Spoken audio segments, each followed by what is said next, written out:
பாஜகவுக்கு எதிராக பேசாத விஜய் மீது எங்களுக்கு நம்பிக்கை இல்லை. காங்கிரஸ் எம்பி தடாலடி. பாஜகவுக்கு எதிராக பேசாத விஜய் மீது எங்களுக்கு நம்பிக்கை இல்லை.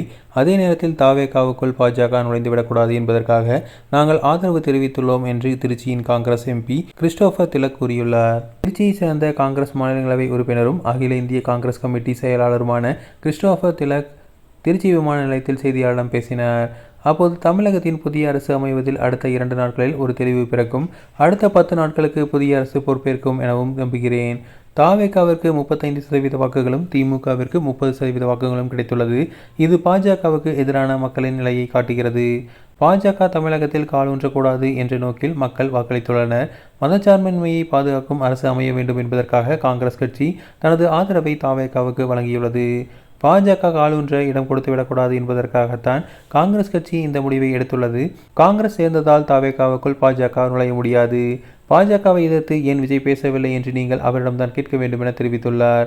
நாங்கள் தாவேகாவை நம்பவில்லை. அதே நேரத்தில் பாஜகவுக்கு எதிராக மக்கள் தாவேகாவிற்கு வாக்களித்துள்ளதால் நாங்கள் அங்கு சேர்ந்துள்ளோம். தாங்கள் மதச்சார்பின்மை கொள்கையில் உறுதியாக இருக்கிறோம் என தெரிவிக்க வேண்டியது தாவேகாவினர் கடமை என்று தெரிவித்துள்ளார்.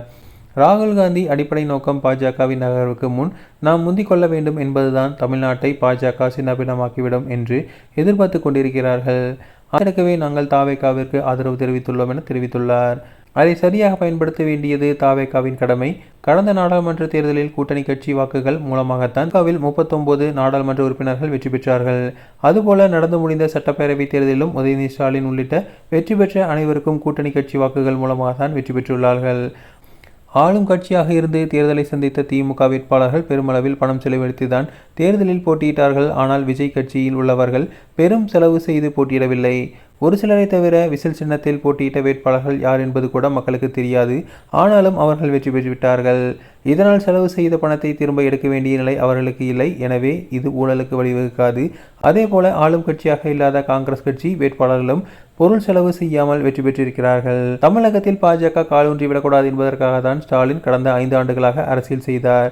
அதே போன்றுதான் காங்கிரசும் தற்போது இந்த முடிவை எடுத்துள்ளது. நாடாளுமன்ற தேர்தலுக்குள் ஏதேனும் குழப்பங்கள் ஏற்படுத்தலாமா என பாஜக முயற்சி வரும் நிலையில் அதனை முறியடிக்கும் விதமாக காங்கிரஸ் இந்த முடிவை எடுத்துள்ளது என தெரிவித்துள்ளார். சீன் கிரியேட் பண்ண வேண்டும் என்பதற்காகத்தான் ரஜினியும் ஸ்டாலினை சந்தித்து பேசியுள்ளார் என தெரிவித்துள்ளார்.